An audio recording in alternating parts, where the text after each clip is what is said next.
Good morning, everybody. My name is Steven Hyder. This is K-City Sports Media Company. This is where the cerebral NFL fan comes for about 10 minutes of daily content, but we're live streaming every morning, Monday through Thursday, 9:05 a.m. All right, y'all, let's talk, man. Running backs, 2022 NFL draft in the running back position, okay? Interesting draft class to kind of break down. I went in depth with 10 guys, but I will admit, when you get to the 10th guy, there's like 3 or 4 other dudes you could put in there depending on how you view the things, and like it's very argumentative. To be honest with you, I went with the guy that I think could be kind of an unknown, an Elijah Mitchell from last year's draft class to this year's draft class kind of ordeal here. That's kind of the way that I approached it. I wanted to maybe snatch a guy that maybe a lot of people don't know about who might have the build and the body to actually endure like heavy, reps inside the NFL. So that's kind of the way I approached it with my 10th guy. But just know, I'm telling you right from the front, guys, it's very argumentative with that 10th guy. Plug and play whoever you like. I went with someone that I know very well that I can break down and give you guys actual insights on who he is as a player, all right? So I broke this running back class down into 3 kind of categories, if you will, right? So category 1 is this 250-plus carry guys. So these are the workhorse, bell cow backs, guys that there's a ton of film to break down on. I will say that when you deal with guys that have 250-plus handoffs in college, you have to pay attention to the scheme and the offensive line, and like it becomes complex to break down running backs, guys. I'll be honest with you. I think running backs more than any other position group is kind of a guessing game. I definitely think it's kind of hard to predict which guy will, but you can look to certain attributes and say, right? But the first group is like the 250-plus carry grouping of running backs. The second group is what I call kind of this middle tier, right in the middle area of things, right? And these are the guys that basically took 175, snaps or handoffs, I should say handoffs, or more on the season for college football. This is like that nice mid-tier where you don't feel like a guy's been overworked. You don't worry about their endurance, but, you may not have as much conclusive data as you would on the guys with over 250 handoffs. I will say in this particular draft class, don't worry about it. There's not a lot distinguishing 175 to 250. Because none of these dudes got over 300, okay? So everybody is 300 or less out of everyone I'm going to bring forth to you today to talk about. None of these dudes have, like, crazy amounts of handoffs. You don't have to necessarily be crazy concerned with, like, wear and tear at the college level, because that's always the big concern when you got a dude coming in who's just been beat to death by a college football team, right? So the third group is this group that I categorize as having 100-plus carries on the season, okay? I did not consider anyone that was underneath 100 carries. The main reason being is I don't think that the data would be conclusive. Now, if there was somebody that was kind of lingering around and they were like 90, 95 carries, of course, I would have elevated them into the 100 carry group. But there was just no one there that I saw from this discussion today that I thought needed to be had. So everybody's at 100 carries or more from what we're going to break down today, guys. Before we get into it, let me just say hey to everybody. What's up, Chaos the Filthy? How you doing, buddy? Oh, to the GOAT, Tom Brady 12. Good morning, Gate Gorillas. What's up, NFC East Beast? How you doing, buddy? One above all. What's good, Coach? You know who I want to hear about? Tyler. I got you guys. We're coming up. Good morning. What's up, Takeem? How you doing, buddy? I appreciate you joining the channel membership, buddy. Thank you so much for that, man. All right, y'all. So I put a poll out there, and about just short of 100 of you guys responded to the poll. And I was asking you, in your opinion, I gave you 5 names. And if you're wondering, like, hey, why'd you only give 5 names? It's because YouTube only lets you do a poll in 5 different. I wish they expanded that. That's something that I think YouTube needs to work on, to be honest. But I put out a list of like who you guys thought was the best running back in this draft class, and it contained guys like Kenneth Walker II and Tyler Allgeier. I think it had Breece Hall on there and Kyren Williams, and I believe Isaiah Spiller was the 5th.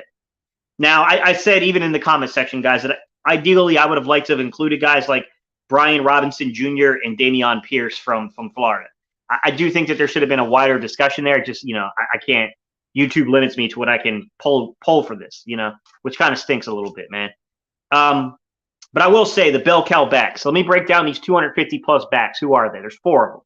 So Kenneth Walker II, Tyler Allgeier, Brian Robinson Jr., and Breece Hall from Iowa State, right? So Kenneth Walker II coming from Michigan State, Tyler Allgeier coming from BYU, Brian Robinson Jr. coming from Alabama, and then Breece Hall coming from Iowa State. I'm going to start off by just some generalized notes about what I thought about the bell cow backs in this draft class. So I said that except for one of these guys, none of them showed the ability to be on the field on third down, to be quite honest, and pass pro. I want to distinguish that by saying pass pro, right? Because, obviously third and short, you're going to leave a, contact balance back on the field for short yardage situations. I mean, obviously there's some complexity to saying third down, but I didn't necessarily see a complete player in terms of third down outside of Tyler Allgeier. I think is certainly the closest guy to being that kind of well-rounded, all-around type of back out of these 250-plus handoff guys. Now, mind you, that's only 4 guys we're talking about. Kenneth Walker II, Tyler Allgeier, Brian Robinson Jr., and Breece Hall. All right. Kenneth Walker. I'm sorry, guys. I wanted to like him more than I did. I definitely think Kenneth Walker is super explosive, man. I think he's going to be good in the NFL, but I think he's limited. He's bad in pass pro, guys. I don't know if Kenneth Walker – I need to go look because I did get a chance to watch some of the Senior Bowl practice, but I don't know. I'll have to look and see if Kenneth Walker's in the Senior Bowl. He's got a lot to prove if he is, man, in pass pro. He needs to have a pretty good outing in the Senior Bowl in pass pro because the underlying data behind him is he's like one of the worst dudes out of this group of 10. He's graded as a 41.3 in pass pro, and there's a reason why. He was bad. He was really bad in pass pro, guys. But I will say that's not the only thing. You know what I'm saying? That's not the only consideration you give for a running back. And I don't mean to maybe put people down to Kenneth Walker because I do think that guy's super explosive. I do think there's talent there with Kenneth Walker, but completely a liability in pass pro right now. Brian Robinson Jr., I think, was the closest guy that I saw to Tyler Allgeier in terms of being very close to maybe getting consideration being that all-around type running back, right? He's kind of explosive. He's definitely got good yards after contact numbers. He's okay in pass pro. I don't think it's horrible, right? I definitely think he still needs improvement. I don't think it's all the way there, but I do think a team might feel a little more secure with him in pass pro than with, say, Kenneth Walker in pass pro. But I still don't think he's quite to the level of Tyler Allgeier in pass pro. And then the last guy on that list was Breece Hall. Sorry, I don't know how you say his name, guys, but the young man from Iowa State. All I'm going to say is he's got a lot of work to do in pass pro. It's debatable to say who was worse out of him and Kenneth Walker. They were both pretty bad in pass pro, to be quite honest. I didn't come away super impressed with those 2 guys in pass pro. I came away feeling like, Brian Robinson Jr., there's some potential there as a pass pro back, but, it's still not quite there. That's not a guy that I think is going to get a ton of snaps early in his career on third and long situations. But what I will say about Brian Robinson Jr. is to be careful, and we're going to get into the conversation because I do think he's a decent receiving back. So to me, I'll just say what I'm going to say right from the jump, guys. I thought Tyler Allgeier is the best back, all-around back in this entire draft class. I thought that Kenneth Walker II was the most explosive of these dudes, especially at the second level. And then I thought that Brian Robinson Jr., Kyren Williams, and I'll say a guy like Bam Knight. We're going to get to Bam Knight in a little bit. Those dudes, they interest me. They interest me a lot because I think they might be a little underrated in terms of what they are as kind of what they are as prospects. So let me get to Tyler Allgeier since I'm giving him this like best all-around back label here. I thought he was a very well-balanced back, meaning he's good in between the tackles. He had 1,143 yards after contact on the season. 1,143 yards is nothing to sneeze at, right? He had a 4.16 yards after contact average. Anything over 3 is really good, guys. And then, you look at his pass pro, 61.2 marker in pass pro. I'm not saying he's super good at it, but he's respectable. There's something there to work with. And look, if you look at his receiving value as a receiver, he had a 73.1 grading, which, is not, it's not through the roof, but it's a decent number. It means he can play on third downs. Caught 28 passes for about 200 yards, guys. I don't think he's out there running like, Kenneth Gainwell level routes. I don't want to confuse people with that. But he gives you like kind of the option to just dump the ball off to him. I thought, look, if you look at it, I thought that Tyler Allgeier is the best bounce back, but I do have one concern about Tyler Allgeier, okay? So my concern about Tyler Allgeier is this. I don't think he's as good at the second level as people might think. So if you look at, gains over 10 yards, right, 10-plus yards, he's got 40 on the season. I mean, there's a certain level to what he does to where he's going to take you what's given. He's going to keep your offense on schedule, and he can hit some pretty big plays on you, no doubt about it. But when you look at that marker of things like D15 runs, he did have 20 of them, which was good. 593 breakaway yards. I mean, He's not horrible at the second level. I think he's certainly better than a guy like Jordan Howard at the second level. But I don't want people to come away and think that this is Kenneth Walker at the second level, right? Or Breece Hall, who I think Breece Hall is another guy at the second level, he's really good. He's just a really good balanced back, in my opinion. It's kind of the way I look at him. So the next guy on the list that I'll talk about, and I'll save Kenneth Walker for last, guys, Brian Robinson Jr.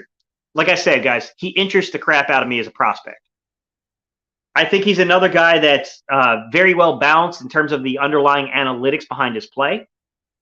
But what I will say is that he's a tall guy. He's like 6'1", 220 something. The concern with a guy that's over 6 foot tall, and I'm not saying that he's guilty of this, guys. I'm saying that what I would do scouting this young man is to really go back to the film and watch that pad level. Sometimes dudes that are tall have a bad tendency of running tall. So you got to be careful, man. Is he getting behind his pads? Is he running tall? You got to make sure he's not doing that. And I can't say for sure, guys. I haven't seen enough of his film to definitively make a remark like that. You got to see more than just 1 or 2 games. Like that's where you need about 8, 9, 10 games worth of film to kind of make an assessment like that. That's my only really concern with him is making sure he's not running tall. I will say, just like Tyler Allgeier, I do think that he keeps you on schedule. He's going to keep you on schedule with your offense, right? I think he's an okay receiver. He's got a 62.3 receiving grade, which means he's okay. But the thing about Brian Robinson Jr. that might go missed is he's ran more than 300 routes as a receiver. So when you have a guy that's running that many routes, you got to consider the fact that he's highly used in terms of receiving back. He's a big dude. He's a physical runner, and they use him as a receiving back. So, I mean, there's definitely some utility and use here, okay? I will say if you go behind some of the deeper analytics on him, he does need to improve in pass pro. He had 35 catches for 296 yards on the season. The pass pro's got to get a little better, right? He wasn't horrible in between the tackles, guys. I'll read his numbers out to you between the tackles, just kind of like how he played in terms of contact. So, on the year, he had 271 rushing attempts for 1,343 yards, 5 yards per carry, 14 touchdowns. One thing I loved about him is that he secured the ball very well. Fumbling the football has not been a problem on his film so far. So what I will say, yards after contact, 891. When you got 271 rushing attempts, he's maybe a little light of what, like Allgeier and Walker are in terms of the contact balance, but he's still respectable. 3.29 yards after contact. It's probably not his exact strength, but he's not it's not a weakness either. I mean, he's decent. He forced 79 missed tackles. The only other dude on here that I'll say was far and above him in terms of forcing missed tackles was Kenneth Walker, who forced 89. 22 runs over 15 yards, 40 runs over 10 yards, 460 breakaway yards. I think he's a good running back, guys. I don't know his round value. I don't know if this is going to be a 3rd round guy, a 4th round guy, a 5th round guy. I mean, still a lot to happen, guys, between now and late April when the draft occurs. So it's really difficult to project round evaluations this early in February for running backs like this, but he's a guy that kind of interests me if he's hanging around the 4th, 5th round. I definitely think he's a good football player. And the 3rd round is where my sneaking suspicion is he might go, but he's a good running back, guys. I have no complaints about what I saw in film from him. I definitely think that some of you guys that put me on to him, you had a point. He's pretty good. Breece Hall. Let's get into Breece Hall, guys. This one might be a little bit more complex. I really wanted to like everything about Breece Hall because of the connection back to Tom Manning at Iowa State and the connection to our coaching staff, right? Anytime you can have an opportunity for things like that, you always want that kind of thing. Familiarity with your system and a highly productive, running back. I will say, 1,400-yard rusher, 5.8 yards per carry, 20 touchdowns. Lots of production, man. Breece Hall had a ton of production. And I will say that if you get into the advanced analytics, look, he's an explosive back. He had 36 runs over 10 yards. He had 22 runs over 15, 778 breakaway runs, 474 missed tackles. There's explosion to Breece Hall. I definitely think he's in that conversation of guys that are pretty good at the second level. Here's my concern with Breece Hall, guys. He was under a 3-yard mark on the yards per contact per average, per rush, if you will. So 2.83. Not what I was expecting from Breece Hall, given what I thought his measurements were going to come in at. I don't know what he's measured in at the, yet. I mean, but the expectation was he was going to be a 210, 220-pound back. 2.83 yards per rush in terms of contact. You want to see that number up over 3 yards, guys. And to be honest with you, he was a liability in pass pro, guys. 44.1 grade. If you watch a little bit of his film, you can see he's got some technique work that needs to be done in terms of pass pro. I don't think it's all the way there. So, I mean, he's not particularly a guy that you can say, like, oh, this guy will keep your offense on schedule. But I will say he's a big dude, and he can reach the second level. When he reached the second level, it was really well. He's not that great. He's not that great in pass pro. Are these things teachable? Can I teach a guy to be a contact balance back? Maybe. I mean, I don't think he lacks physicality. I don't think it's because he's just a small back and can't run between the tackles. I looked at pretty much play design. So if you guys want to know what was his play design stuff here, Breece also blocking schemes, 175 out of zone, 75 from gap. I don't know, guys. I was expecting more from Breece Hall. I wanted to see more from Breece Hall. And he gave me 713 yards after contact, 2.83 yards, on average after contact. I mean, there's something to like about him, guys. Don't get me wrong, but I do think you got to be a little careful of a player like this, to be honest, guys. I definitely think there's a little bit of that, buyer beware kind of thing here, man. What's up, Junior League Coke? How you doing, buddy? Takeem said Brian Robinson Jr., Alabama, is a big back that doesn't have a bunch of mileage and wear and tear. Perfect complement to Miles Sanders, solid fourth-round pick. So you got him kind of right where I thought, like fourth round is kind of where I thought he's going to go as well. I could see him maybe slipping into the third round, Takeem. I can see that, but I would say somewhere between the late third into the early fifth is probably where he's going to go. Vincent said Breece Hall is the best to me. I got concerns, man. He's explosive at the second level, Vincent. There's no doubt about his production at the second level. You get him up to the second level, he's a problem. But I mean, there are concerns about his pass pro. There are concerns about if he can run between the tackles and keep your offense on schedule. So, I mean, is Breece Hall really just a guy that you're bringing in to replace Miles Sanders and you still need to go get a contact balance back? You know what I mean? You still need that short yardage guy, a guy that can keep your offense on schedule. Like, there's a lot to be discussed in that one, to be honest.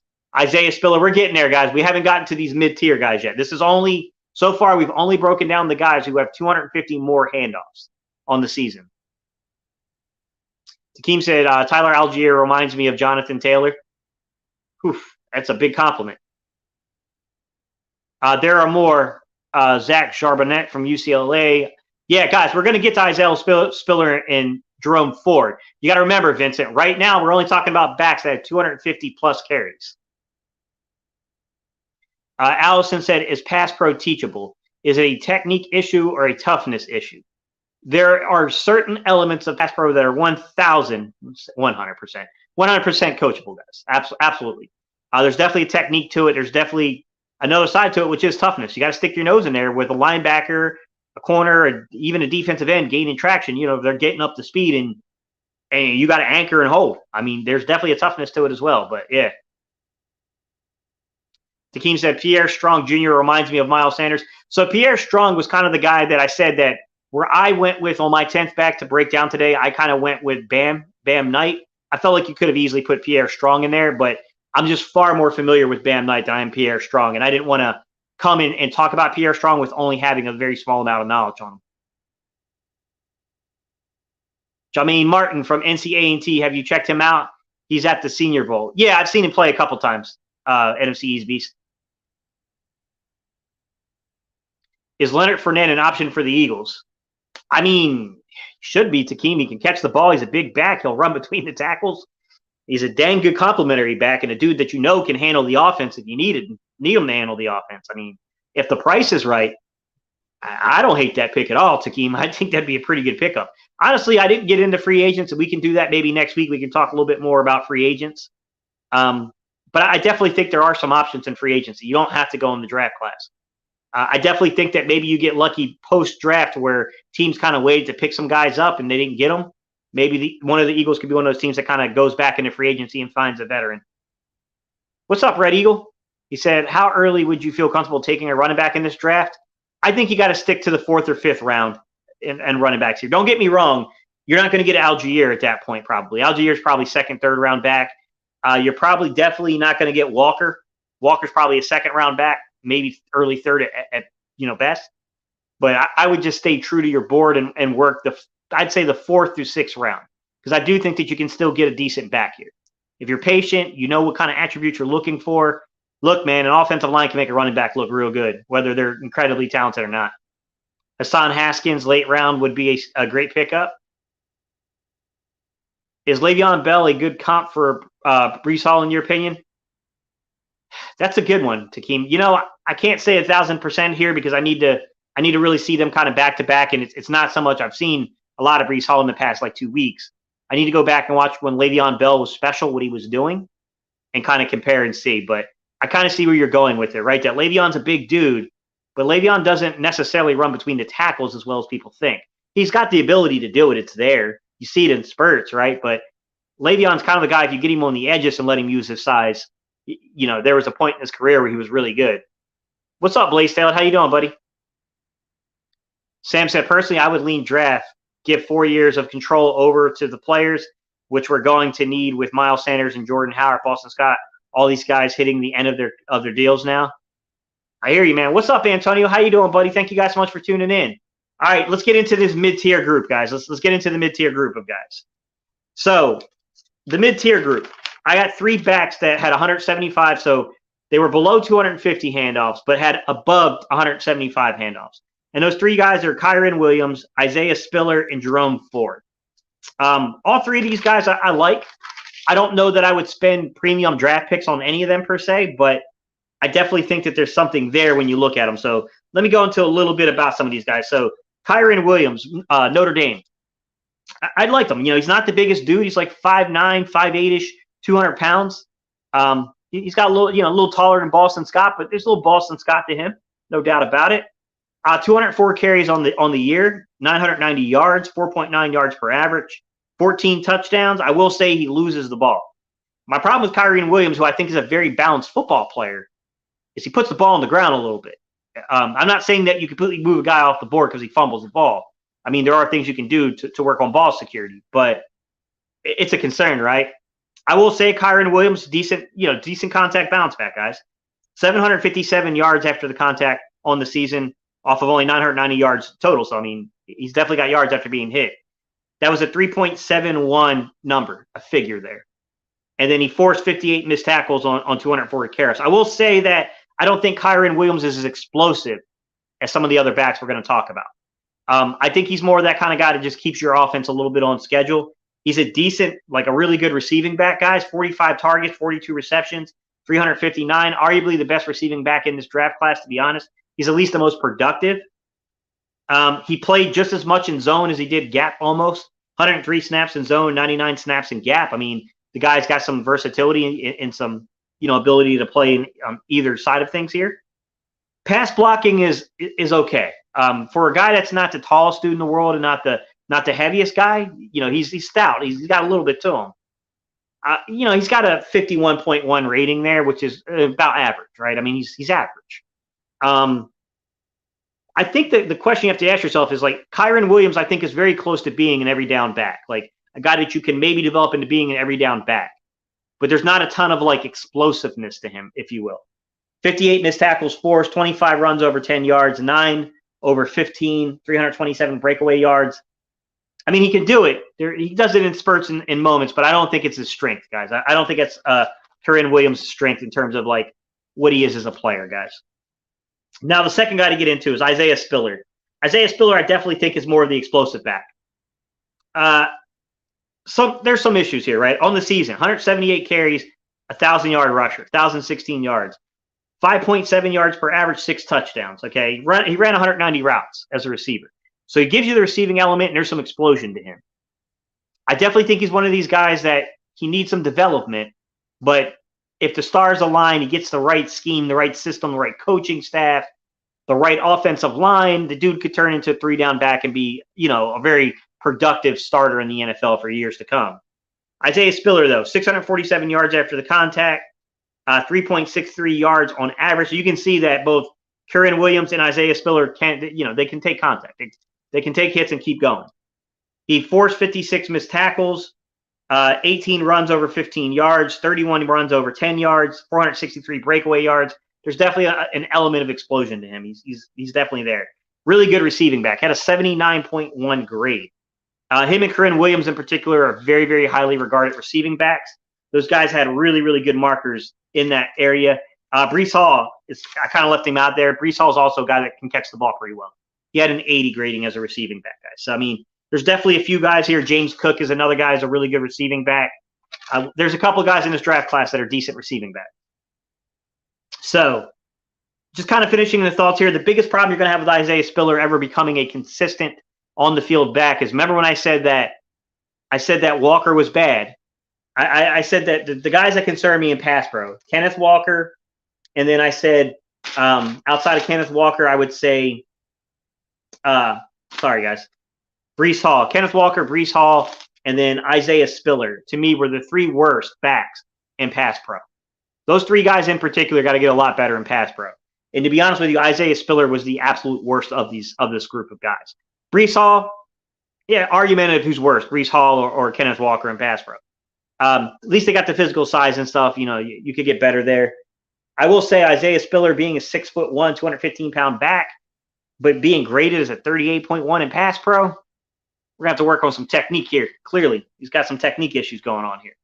I like Isaiah Spiller. I do, guys. But like I said, I don't know that that's a 3-down back. He's pretty bad in pass pro, but he's got receiving ability. So it's not like you're going to take him off the field in every situation. But if he can definitely improve what he is as a pass pro back, the explosion's there. He can run with some contact balance. You know, he can catch the ball in the backfield. You just got to increase that pass pro, guys. That's where he's got to get better at this next level. He's got to be a better pass pro running back, to be honest.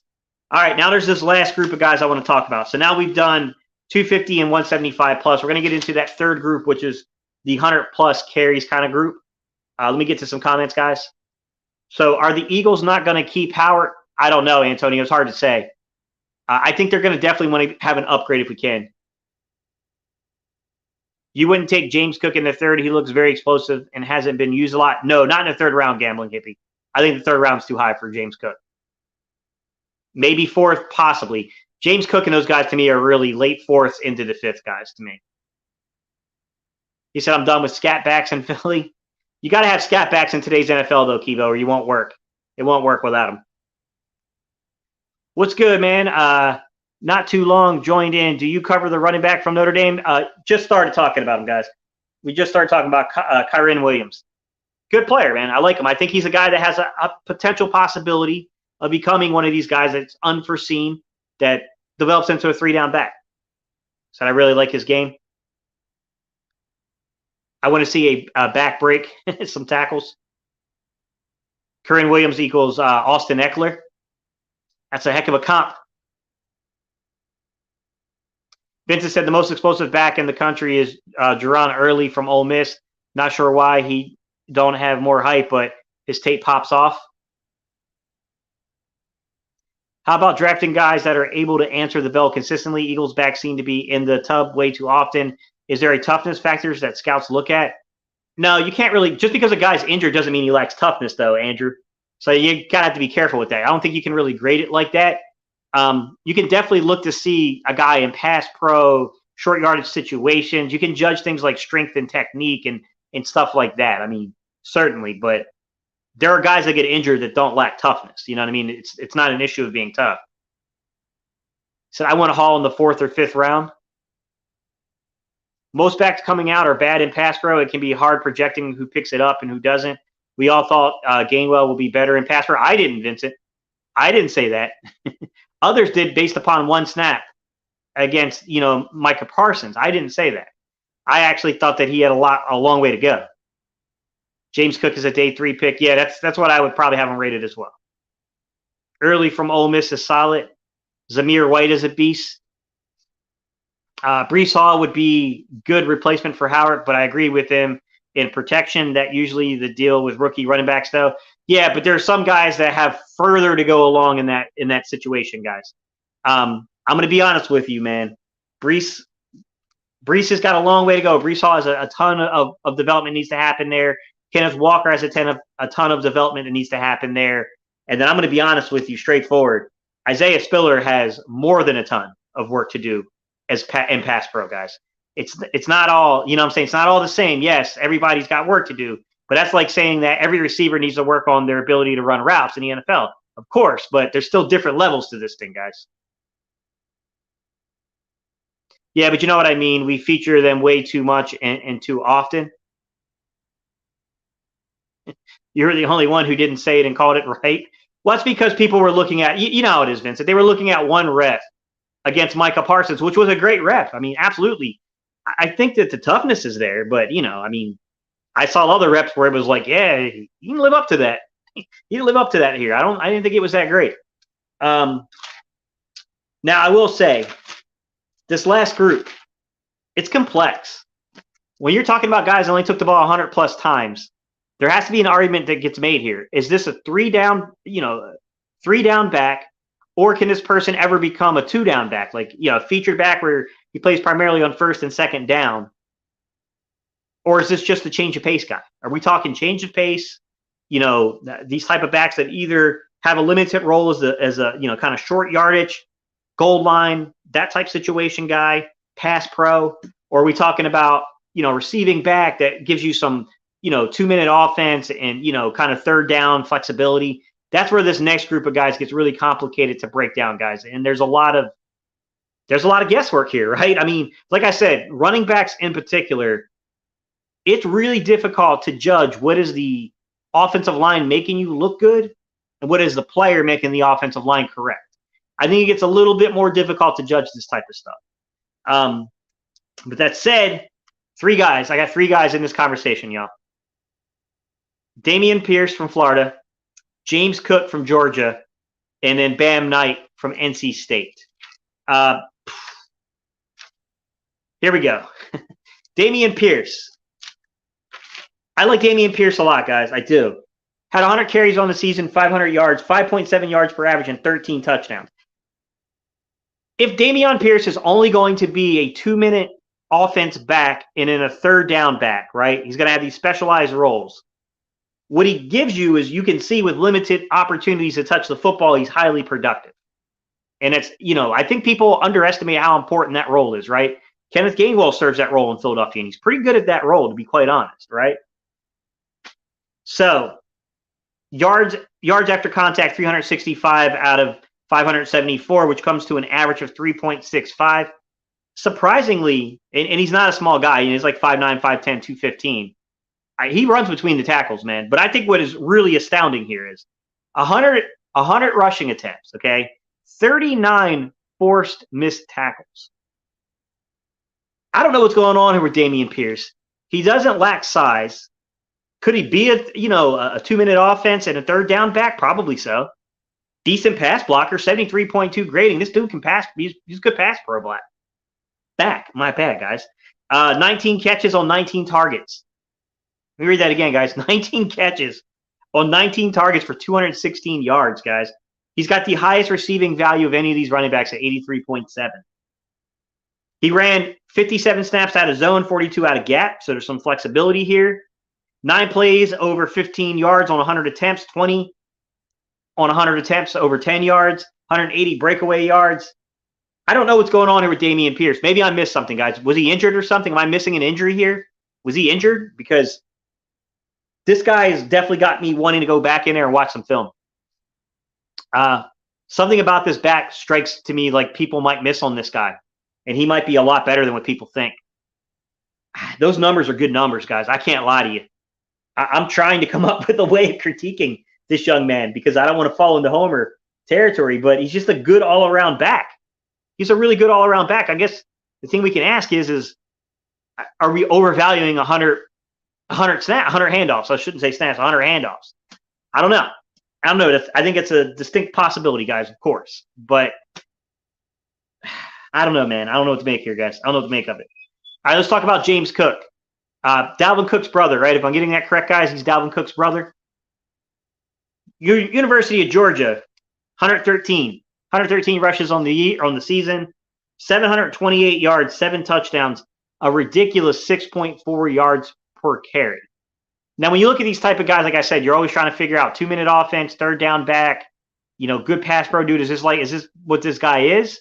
Or is this a guy that just was underutilized in like a pass-heavy offense or a running back by committee offense to where maybe there's more to this young man when he gets to the next level? And I think that's what's got to be kind of discerned from the information here. So Yards after contact, 442 on 728 total yards, which came out to an average of 3.91. He's almost up there at 4 yards, guys. Let me tell you the territory he's approaching here. Kenneth Walker and Tyler Allgeier. That's the territory he's approaching, guys, in terms of the yards per carry on contact. Hey, man, that's not bad numbers. That's really not bad numbers at all, guys. 25 missed tackles forced on the season. He ran 10 plays, or he had 10 plays over 15 yards, 18 over 10. There's definitely some explosion element here. 290 breakaway yards on 728 yards total. He ran 60 plays out of zone, 43 out of gap. Had an 83.4 receiving value. James Cook and my guy Dameon Pierce both had really high grades as receiving backs, guys. Both of these dudes, man. He caught 27 balls on 30 targets for 274 yards. There's a few guys in this draft class that can really catch the football. Breece Hall from Iowa State, James Cook, and Dameon Pierce. I think those three in particular are – I'm not saying there's not other guys that aren't good at it, but those three in particular from this draft class, they're really, really good at it. Pass blocking, 61.9. It's not bad. It's a fair rating. I mean, at the very least, I look at a guy like James Cook, guys. Maybe I'm buying into the hype. I don't know what to tell you. But he seems like a guy that at minimum is going to be a heck of a change of pace back. A dude that can run between the tackles, has explosion, can pick up the pass, can catch the football. Even if that guy is only a 2-minute offense guy and third down back, he's going to be good, I think. I honestly think James Cook is going to be good. And this is where I said, look, I think that these guys that were under, they were under 175 carries.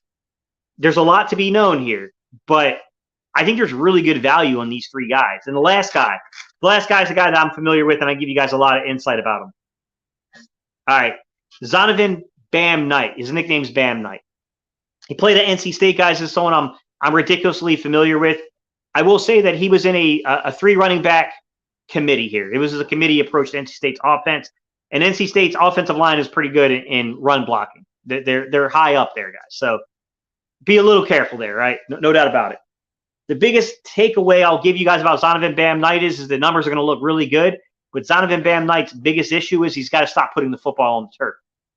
He's one of these guys that needs to be a little bit better about securing the football and not putting it on the turf.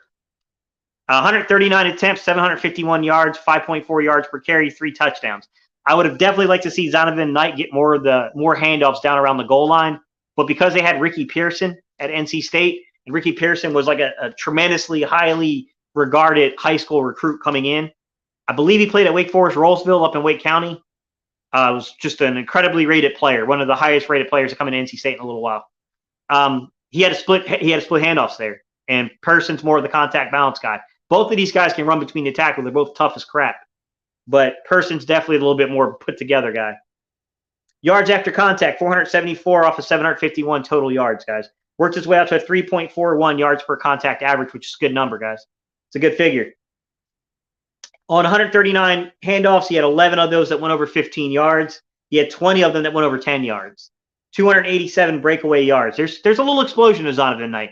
He's not to the level of like Breece Hall and some of these other guys. He's not that kind of back. I can tell you that now. Don't be fooled by those numbers a little bit there. I think he's more of the keep your offense on pace kind of back that has a little bit of explosion, right?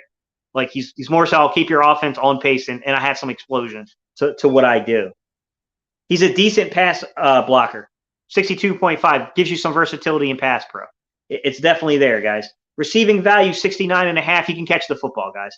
But I will say he's more of a dump off guy. 21 of 22, 21 catches, 22 targets, 156 yards. He's more so of like just dump the ball off to me. He ran a lot out of zone systems. 103 rushing attempts out of zone, 36 out of gap. So he's heavy zone, guys. Definitely heavy zone there. With that said, he's one of these guys that I still think that he's destined to be a committee type back. I don't think he's going to be a Jonathan Taylor, 300 and some carry back in a season type dude. I think he's destined to be one of these guys that even in a very, very good situation for him is 160 to 175 handoffs. Maybe he gets a season or two at 200. But I still think that Zonovan Bam Knight is very much a committee back, in my opinion. There's definitely some stuff's there. There's definitely things there. There's no doubt about it. There's things to like about him, but there's also some reason to suspect that that's not necessarily like a guy that's going to get you 250 carries consistently. I don't see it, man. And I'm an NC State guy. I'm not talking crap about a player I don't like, guys. I like this player a heck of a lot. I love him in a committee, but I definitely think he has to be in a committee. That's the 10 backs I broke down, but let's get into some comments, guys. Let's talk, guys. What do you guys think about this class of running backs, guys? What's up, Occam's Razor? How you doing, buddy? He said, what's up, Steve? Just grinding at work today. Hey, man, I appreciate you tuning in, man. Robert Gillespie, what's good, buddy? He says, I don't believe in Sanders because he stays hurt.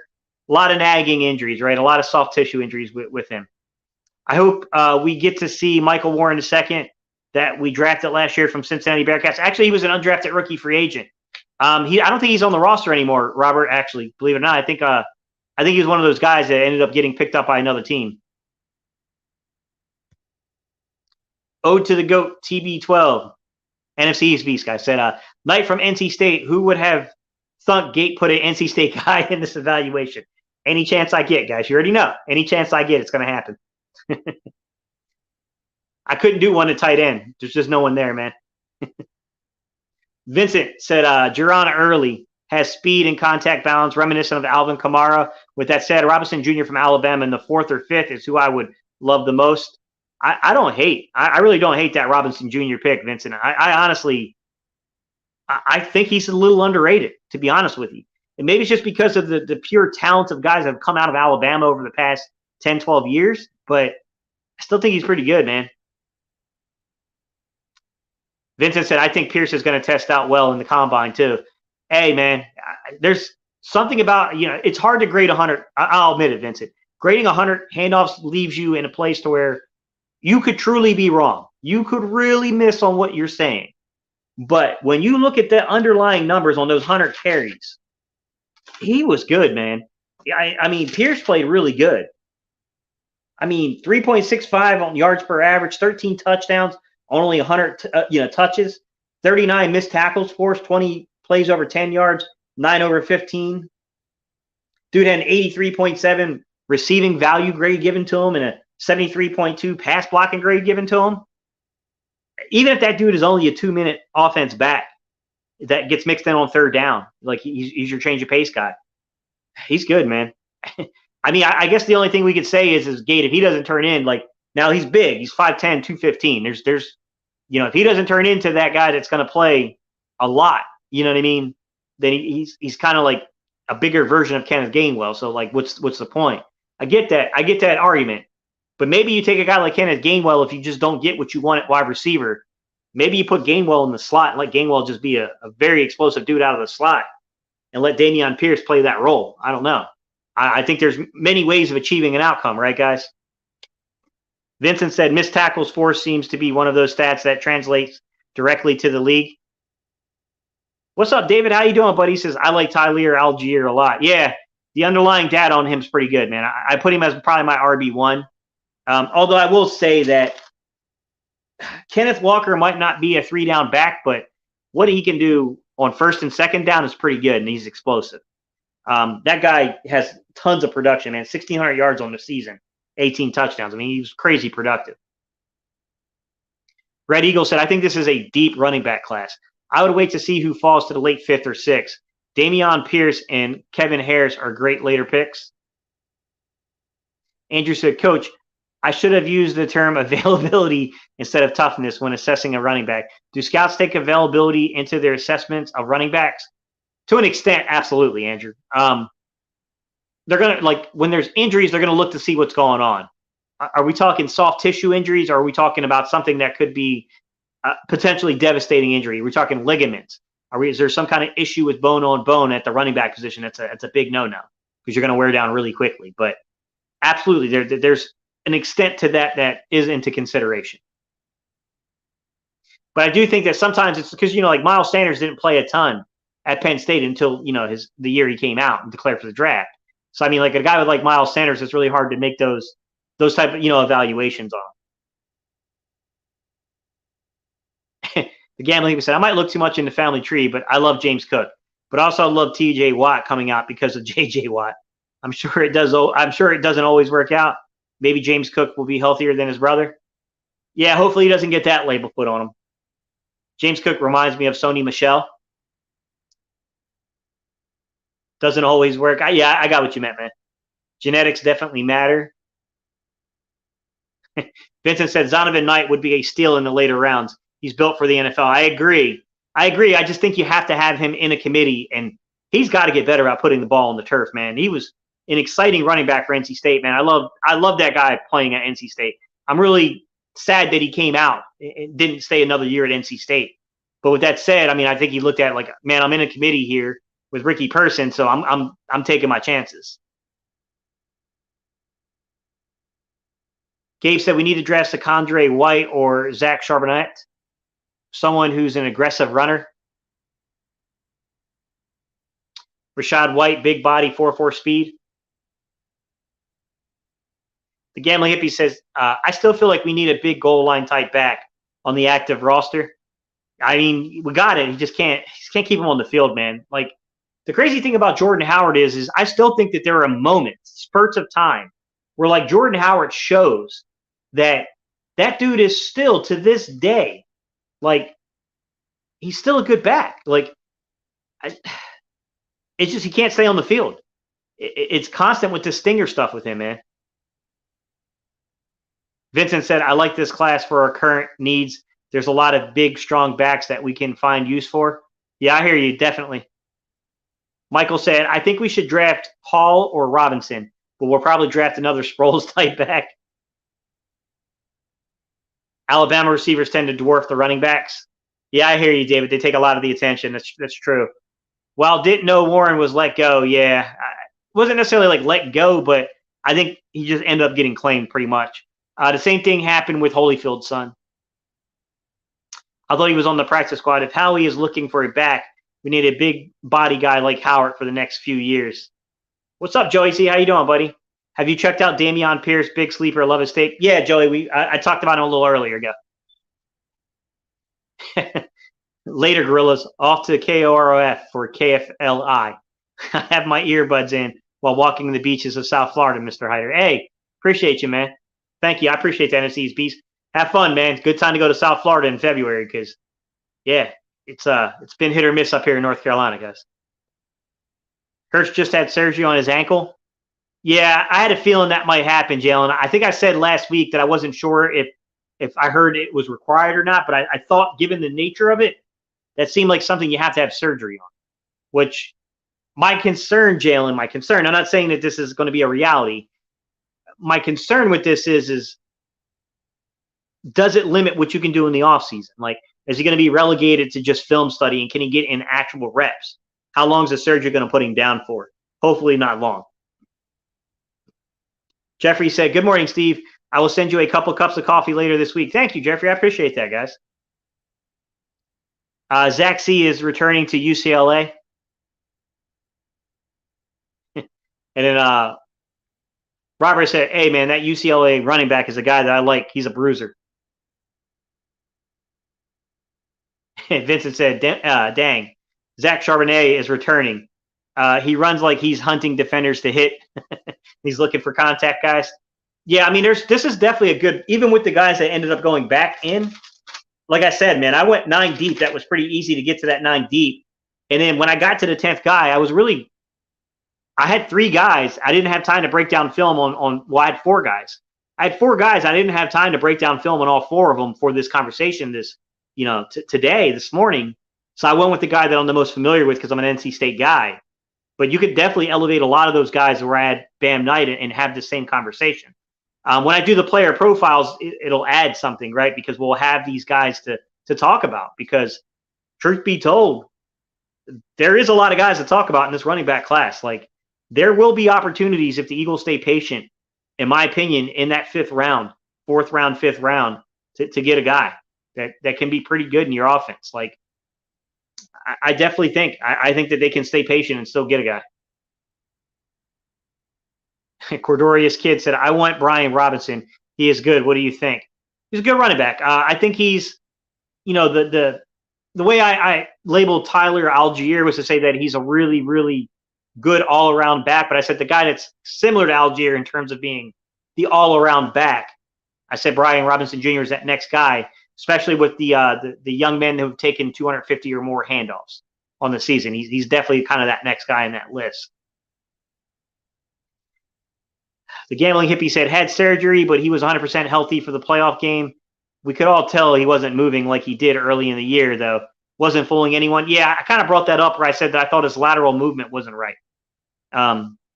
He looked like if he was running straight ahead, he was fine, but lateral movement's a heck of a lot harder when you're trying to make a football move. So, yeah, it didn't surprise me that was going to require surgery. Jeffrey said, Steve, what's the lowest round we can wait to draft a running back that can be a steal? I mean, technically, you can get a guy even an undrafted rookie free agent, Jeffrey, to be fair. But in my opinion, I think the 5th round is where you find those guys. I think the 5th round is where you can get tremendous value at running back nowadays. Showing up said, what's up, Gate? I was late, but I saw Tyler Allgeier in the title. That's my guy. What do you think? I think he's a really good all-around back, showing up. I talked about him a lot at the very beginning of the video. There's 4 guys. I broke down 10 guys. 4 of these guys took the ball 250 or more times. And I said, out of those guys, don't get me wrong, Walker from Michigan State is explosive. There is him at Walker at the second level, it's special. But Allgeier just does all the things right. He's good in pass pro. He can catch the football. He can, he's got over 4 yards per carry with contact. Like, he does all those things correctly. I thought he was just a really good, well-rounded running back, to be honest. And I think that the young man from Alabama is kind of like right there in that consideration, Brian Robinson Jr. Almost called him the 3rd, guys. My bad. What's up, I'm Hotep? How you doing, buddy? He says, even though we're going to overdraft running backs, does it make as much sense to get a guy like Josh Adams that New Orleans snapped up to their practice squad at the end of the season, either for a playoff run? I mean, I think it does. I'm Hotep. If you believe the guy could put, kind of like we did the one year with Evander Holyfield's son when we took Elijah Holyfield. Whereas a guy that we thought there might be some upside to, we gave him a look. We kept him around for a couple of years, and ultimately didn't work out. But I think that the strategy is sound. I think the strategy is sound there. Brian Robinson Jr. can be that guy. He's a big guy and has good hands. Or to keep the Eagles from signing him. 2020, what's good, buddy? How you doing, man? Still appreciate you getting here. Remember what happened the last time we had a Brian at running back? What's up, Dre? How you doing, man? I'm Hotep said, and look at fullbacks as lead blockers to reduce running back injuries in the draft instead. I think I'm Hotep. I think that they view Jack Stahl kind of in that role, right? How they use those double wing formations and stuff like that. I think they view him in that role. Now, I wish they did more things out of 2-back sets when they had Howard and Sanders on the field, because every time those guys were on the field in a 2-back set, something good happened. I don't know why they didn't do a little bit more. I mean, obviously, you're not going to make it a dominant part of your offense, but a couple of handoffs per game out of that formation, I mean, I definitely think there were opportunities there. He said Zach is improving his draft stock by going back. He will be a top 5 back next year, and he probably didn't like his draft grade for this year's draft. It's very possible, Robert. How about Breece Hall? What's up, Bruno? How you doing? I talked about him at the very beginning. So Breece Hall is part of this committee of backs. There's 4 of them that took the ball more than 250 times. The issue I have with Breece Hall is he's explosive at the second level. Really explosive at the second level, guys. 36 runs over 10-plus yards, 22 runs over 15 yards, 778 breakaway yards. Very explosive you get into the second level, no doubt about it. Good receiving back. Breece Hall gives you a lot of use as a receiver. You got his RECV, so his receiving value was an 80, which is really good. I say he was one of the 3 better receivers out of this class. 41 targets, 37 receptions, 310 yards. The issue is when you look at Breece Hall, this is a big back, and yet he only had a 2.83 marker on yards after contact. He didn't fare well with contact. And then his pass blocking was a 44.1. He was not very good in pass pro. So he's got some very clear limitations to his game where he's got to get better. But I definitely think for a bigger guy, there's explosion there. He might be a guy that maybe you pull him off. Either he's got to develop as a pass pro back, or he's going to have to develop in short yard situations where there's going to clearly be contact, or he's going to be one of those guys that, maybe there's those limitations, but the things that are around the limitations are good enough to where a team will make him that number one in a committee of a back. 2020 said, haven't looked at drafting the running back class. I've been fixated on who is better between Karlaftis, Ojabo, and Trayvon Walker. You're still in last week's videos, man, where we talked about defensive ends. Shonoff said, Walker from Michigan was my first choice. However, I think we'll go too high for Howie. Yeah, he looks like he's going in the second round to me. He's explosive, man. Walker's explosive. He's terrible pass pro, guys. There's limitations there. He's a terrible pass pro back. Kenneth Walker is. But, you look at 1,168 yards after contact, 4.46, average on yards after contact, 89 forced missed tackles, 881 breakaway yards, 30 runs over 15 yards, 46 over 10. That dude's explosive at the next level. He's definitely explosive at the next level. I don't think it gives you a ton of ability as a receiving back. And I also don't think that he's very good at pass pro, so he's probably definitely coming off the field in those situations on third down. But as a first and second down back, I mean, yeah, sure enough, I think it's there. I definitely think it's there. The Gambling Hippie said, what about a late day 3 pick for James Robinson from the Jags, since they drafted a new running back to replace him? I mean, there's many ways of achieving the outcome, Gambling Hippie. That's for sure. I mean, somebody else brought up, what happens if Leonard Fournette hits free agency? I mean, at this point in his career, is he really going to get a huge contract? I don't know. I mean, if the contract isn't that much, I mean, Leonard Fournette, that's a good football player, man. That's a guy that can take over handoffs if Miles Sanders goes down. He can catch the football. He can run between the tackles. Definitely. Yeah, definitely. Never mentioned Hassan Haskins from Michigan either, a big back who can do a little of everything. Yeah, Hassan Haskins is kind of in that range of guys I talked about, where you could take Zonovan Knight out and put him in. But to be honest, Vincent, I just didn't have enough time for today's topic to get into every single guy. And since I had the time to break down the film on those 9 guys, I was able to get to them. And then because I knew Zonovan Knight so well, because I'm an NC State guy, it just made it easy to make him the 10th back and kind of talk about it. But yeah, there's like Zonovan Knight and 3 other backs could easily be put into that role, that 10th back that I broke down today. He'll definitely get consideration, Vincent, when I get into the player profiles. So I'm doing the individual player profiles for you guys, making those, 7 to 10 minute videos where I break down what I think they'll be at the next level. They'll definitely be a part of that discussion, no doubt about it, man. There's definitely a few guys. This is a really good draft class. I mean, I would say that argumentatively, I'd say it's 13 to 15 backs deep. I would say definitely in that range. Takeem liked that one. Dre said, I just want us to actually use the players we draft the way they're meant to be used. More importantly, I want Smitty over 1,000 yards next season and 15 touchdowns. I think that's possible. 15 touchdowns is a lot to ask for, Dre, to be fair. 1,000 yards, I think, is very fair to ask for that. I do think he'll be over 1,000 yards. I don't know, maybe a double-digit touchdown guy, or at least over 7, I think is a reasonable expectation. But, yeah, 15 touchdowns is a really hard accomplishment, guys. Now, if they get another guy in the building that can make it to where you can't just sit there and bracket, or your best shot is to put your best corner on Smitty and then try to bracket your outside guy, then hey, the other guy opposite, then that's going to give Goddard a lot of opportunities. It's going to give Watkins a lot of opportunities. So I mean, I definitely think that I think there's definitely some ways of getting there. Tomorrow's topic is wide receivers, guys. So tomorrow we're talking wide receivers. That's where we're heading. We're going to break down this wide receiver draft class and talk about who's good and who's not. You know what I mean? Give Smitty the ball every throw. Hey, man, I hear you. He's a good football player, man. He should have been fed the ball more. I'm going to be honest, Trey. I like Nick a lot. I think Nick's a good coach. I think there's a ton of coaching ability there. I would say the other guy I'm really high on is the quarterback coach, Brian Johnson. I know it's not a popular take, but I honestly think Brian Johnson is a really good coach. But I will say, from Nick and Shane Steichen and Kevin Patullo, those 3 guys in particular, there needs to be more done to make Smith needs to be the primary read more often. Smith definitely needs to be the primary read more often. So I'll definitely be here for that.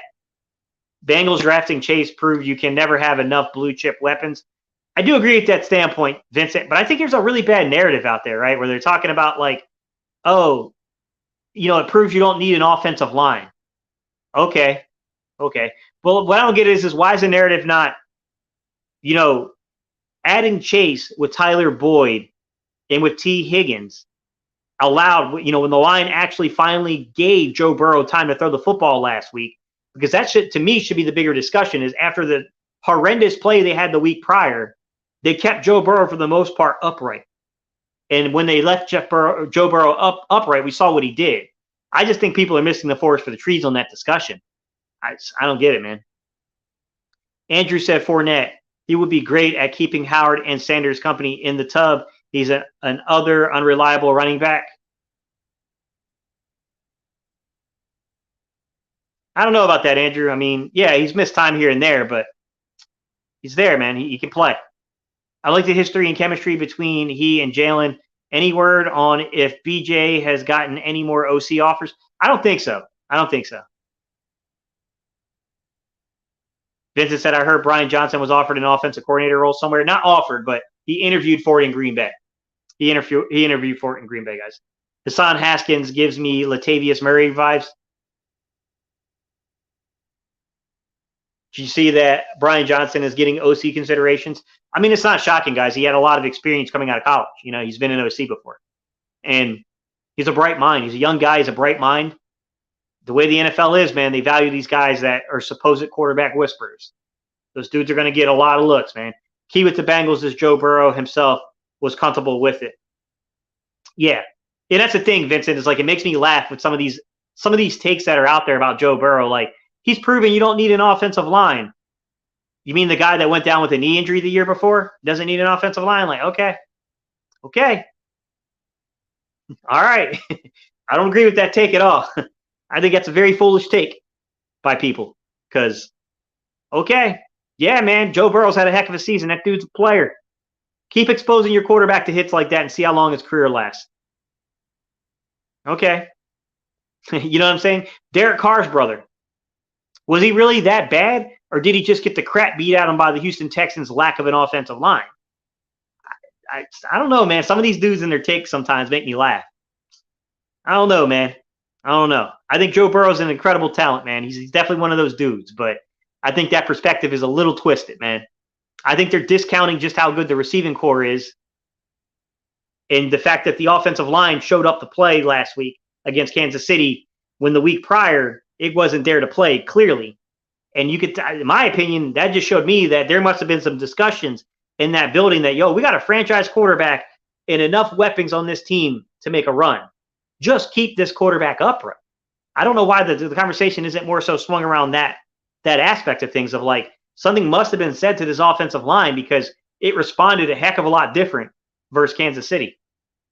And, let's be real. Kansas City wasn't this dominant pass rush the entire season. They made a trade and then they started looking like it. But then it seemed like last week, maybe they kind of fell right back into that, right? I mean, Joe Burrow was just kind of waiting for them to over pursue him and just took off running on him. Football will always be won in the trenches. I agree. Carr got killed. Exactly, Mad Hatter. They got that young man killed. That's why Watson wants out. Yeah, no kidding. I don't blame him. I wouldn't want to, that's 10 years, guys, 10 years of that. No way. No way I would sign up for that as a quarterback, guys. Yeah, David Carr. Thank you, Vincent and Shona. I remembered it was a Carr. What was his name again? I know they both named him like that. How parents are, man. They got to have a David and a Derek. Michael said, I'm looking. My bad, Michael. I don't know where I went sideways there. Said, I'm looking for a better offense in year 2. I really don't want Jalen to key in on Smith like that. They got him benched at Bama playing with Calvin Ridley. I like him spreading it around. My bad, guys. Shaking my head, Rager. Michael, I agree and disagree to an extent. I agree with what you're saying, which is it can't be to an extreme. But I do think that when you got a dude and that dude can win, you got to get him the football. And I do think that there were times that was like, Jalen, get that man the football. Stop hesitating. It's open. Get it there. But I agree with what you're saying. Like, obviously if you start going 10 targets or more a game, it ain't going to take defenses long to start adjusting to that and try to take it away. I agree with that to an extent, Michael. You're right to an extent. Vincent said David Carr's talent was wasted after being shell-shocked his rookie year. Baker looked shell-shocked this year. Yeah, I don't think Baker's as bad as people think. Everyone keeps saying about Jimmy Garoppolo. I think Jimmy Garoppolo personally is fool's gold, guys. I don't want no part of Jimmy Garoppolo. I think that he's benefiting from being around a very good football team in New England and a very good football team in San Francisco. I'm not saying he's a scrub and he can't play, and he's certainly better than, he's a mid-tier quarterback, in my opinion. He's average. With that said, I think that there are people buying into fool's gold with him. In my opinion, though, I do think that there were guys that their careers got ended because of a lack of an offensive line.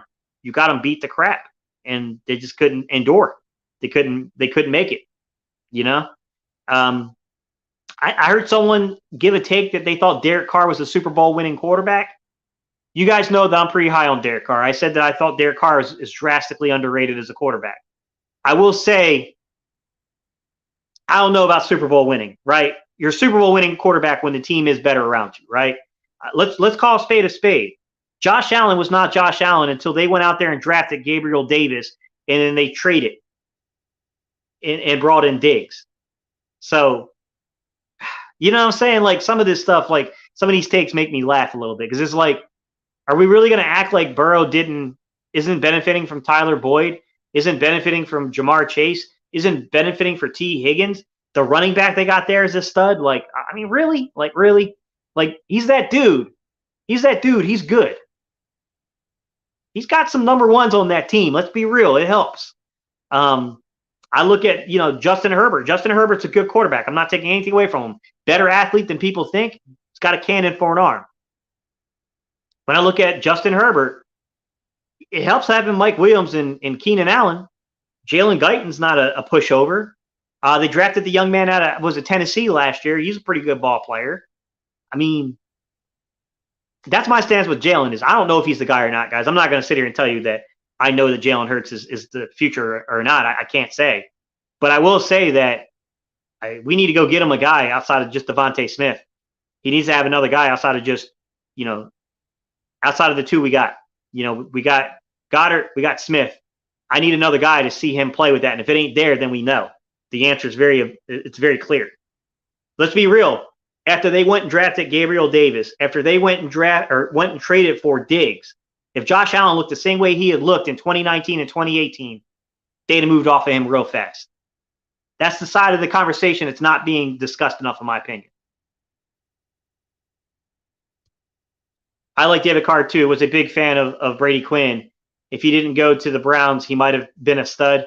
Yeah, I like David Carr, sure enough. I do. But I will say he's got some of his own faults to carry on vital plays to where he just, like the end of, in that wild card game. I don't know what he was looking at on that read. It was a great game, closely contested game. I thought overall Derek Carr was really good in that game, but in the final moments in the red zone, that pass, it was like, Derek, what did you see? What were we throwing at here? I didn't get it. I mean, he tends to do that, but good enough team around him, sure. I mean, look, Derek Carr with a good enough team around him, maybe he does prove guys right to say he's a Super Bowl winning quarterback. You know what I mean? Burrow shows what happens when you build around the quarterback. Hurts is playing with the team and coaching staff built for Wentz. Build the team towards his play style and we'll be fine. Dre said, do you think any of those late round picks will be as good as, say, a Mulata? Ooh, Dre, that's hard to say, my guy. Mulata is super good. That's a heck of an expectation to have. You know what I'm saying? Like Kelsey was a 5th round pick, I believe, right, guys? Mulata was a 7th round pick. Like Trent Cole, I think, was a 5th round pick. Todd Herman's was a 4th round pick. You can get guys on day 3, guys. There's talent on day 3. Kenneth Gainwell is a 5th round pick, and I think Kenneth Gainwell is going to be a player in this league. He doesn't deserve to be in that conversation with those other guys I just named. Don't get me wrong, but he was a player in the league, Jalen Mills was a 7th round pick. Now we can say, yeah, Kate, he was a 7th round pick, but it's not like people didn't know he was talented. There was other things going on with Jalen Mills. That's why he got pushed to the 7th round. Jalen Mills has got limitations. We all know those limitations. We're Eagle fans. We saw it firsthand. But for a 7th round pick, I mean, come on. You know what I mean? We've definitely we've been lucky. We've hit on some dudes late in the draft.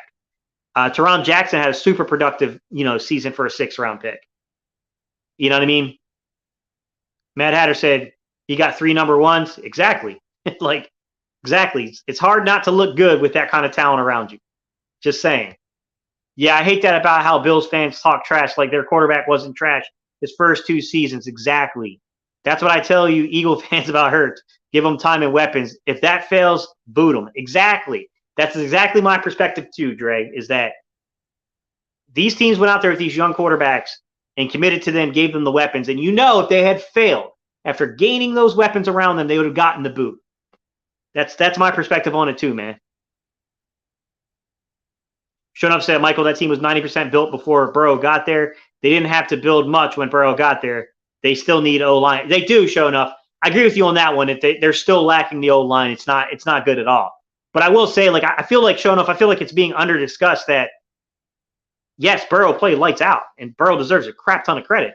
That dude, they don't get there probably with another quarterback. I agree. But, like, they're discounting how well the offensive line played after playing so badly the week before. It's like, why is the conversation not about the fact that, hey, man, that offensive line just gave up like 7 sacks the week before? Where were you, Kansas City?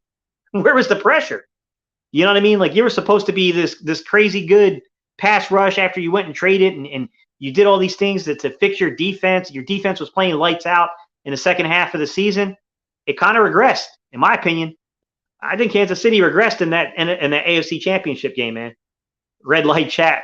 Russell Wilson with no D or O-line. Yeah. Hurts is having ankle surgery. Yeah, I'm kind of shocked it took him this long to kind of announce that, Takeem, but hopefully it's going to be okay. That's my concern, Takeem, is I would love to see Hurts out there working with quarterback coaches and having the reps. A lot of people ask me, how do you fix behavior? You fix behavior by creating new habits. You got to fix the habits, the underlying habits, and that's something you can't do without reps. There's things you can learn in film study, guys. You can absolutely learn stuff in film study. You've heard people talk about it a million times now. The way it works in film study is, you ask somebody like, hey, what happened here? Like, why'd you move out of the pocket? Why'd you move off this read? Sure, that stuff helps, but yeah, I don't know, guys. Like, I definitely would much rather him have the ability to be out there and get on the field work. I definitely think it's a little concerning that, depending on the nature of this injury, and I don't know how long the recovery will be, guys, but hey, I don't know. Maybe it'll help him to just get away from it and stop thinking about it for a while too. I guess there's many ways to achieve an outcome, man. Definitely. Mahomes played worse versus the Bengals than Hurts did versus the Bucks. I don't know if I'd say it was worse, Vincent. I get where you're going with it though, but yeah, Mahomes was not Mahomes, was he, Vincent? He looked real human to me in that game.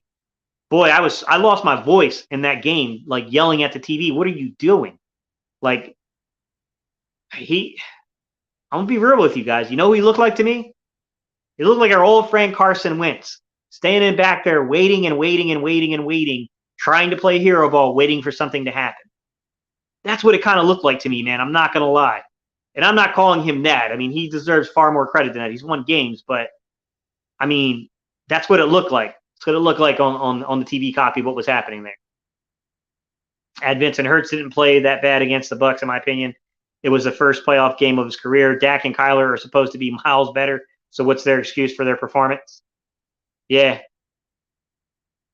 Mahomes looks like a chicken with his head cut. Yeah, he did, man. Like, Mad Hatter, I was really disappointed in how he played, guys.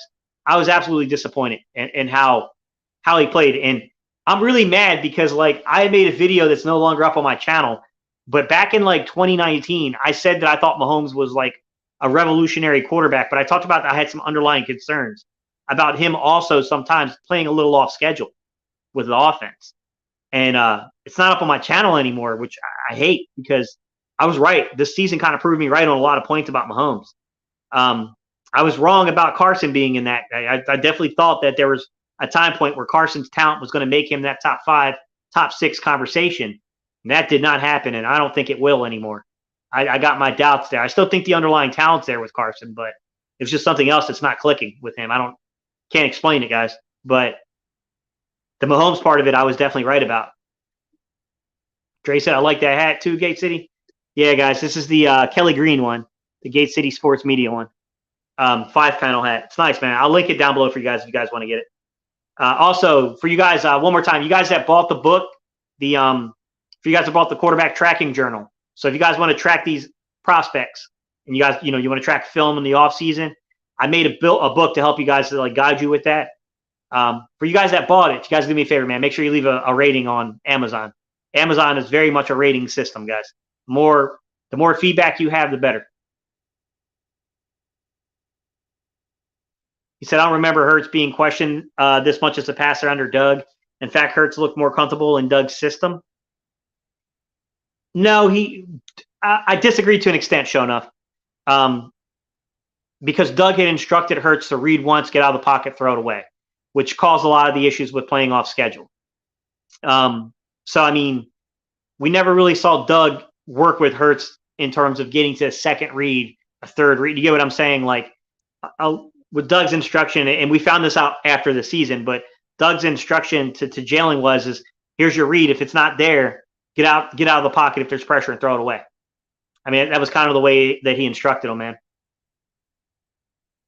Andrew said, I know we were talking running backs, but I saw a few pieces of tape on Falele. Boy, he is big and mean with great speed and footwork. I would love to see Statland get a hold of him. Yeah, he got beat a little bit yesterday, though, man, Andrew. My guy, Majay from Cincinnati, took him to school in the Senior Bowl practice. We'll have to see, man. He seems to be struggling with the speed rush. But to be fair, that's what was getting Malata early on in his career, too. He was struggling with those speed rushers. Showing up, Hurts didn't have a system with Doug. Yeah, they didn't have time to make one. It was screens and four verts trying to get through those games. It was one read and go. Exactly, Michael. Later on, they admitted that he was instructed to throw the ball away if the first read wasn't there. Yeah, I agree with that. Doug did that as an NFL head coach. Oh no. Now, I mean, sure enough, I think it was smart given the fact that, like, I'm not coming at Doug because we don't know. Like, maybe Doug would have done a great job with him. We really don't know. You know what I'm saying? But I thought it was smart of what Doug. You know, you got a guy that's. I said it. I said it last year. I told you guys. I think this moment is a little big, and I thought Doug came up with a smart game plan, which is we're going to use your athleticism. And I know that you can one read. I know that if I give you solid open progressions on one reads, you can get the football there. I thought the game plan was very solid for a guy that you knew you had to grow as a quarterback. But, you know, I don't know that you can make a lot of inferences from it, right? Because it wasn't very nuanced. You know, it wasn't very hard to do that. So I remember what that season with Dougie is 4 of 6, touchdown to interception ratio and 51%. I was so tired of hearing that. Yeah, it is what it is, man. You know how people are. Hurts first season, he had no OTAs, training camp, and preseason with a new offense. Yeah, there's a lot to take in. I agree, Mad Hatter. There's complexity to it. It's difficult to be a quarterback where you don't have those things. And to be fair, a lot of these guys had the same thing happen to them this year. Not necessarily training camp. There was a training camp at least, but they didn't really have those solid OTA days that you normally get. You know, we had to broker a deal to get time on the field. You know, that was one thing Nick did that was really smart. He brokered a deal to get guys on the field so he could work on the system. But yeah, definitely, guys. Definitely. There was some complexity. There's no doubt about it. That's absolutely true. All right, guys, we're coming up on an hour and 19 minutes, guys. I'm about to jump off of here. I got some more work to do. I got some stuff I'm going to break down. Guys, don't forget, I'm going to do, I have one video lined up for you guys today. I meant to release it yesterday, guys, but it just got too late, and I didn't want to release it too late at night. But I do have Brandon Graham's contract broken down for you guys. I'm going to release that video to go in depth about the figures and numbers. Hey, guys, just remember, when I break down these videos, it does not mean that I think you should trade this guy or you should cut this guy. I'm just simply showing you the numbers, the hard data behind the stuff, and then we can have those comments and discussions inside the comment section. But it's difficult to, you know what I mean? Like, what's the subsequent move on a lot of these things? It's hard to say without knowing the subsequent moves, but definitely that's coming. So this week, I'm going to try to hit some of the more complex contract situations. And then next week, we're going to immediately jump into player evaluations. So that's where we're going to get into free agency. We're going to get into the draft. I'm going to bring up guys that I think are fits, all that kind of stuff. So that's all coming up, guys. I thank you all so much for tuning in, guys. I'll see y'all tomorrow morning, 9:05 a.m. Wide receivers, guys. We're on to wide receivers tomorrow morning, y'all. All right, guys. I appreciate y'all so much, guys. I'll see y'all in the next video. Peace, guys. I'm out of here, man.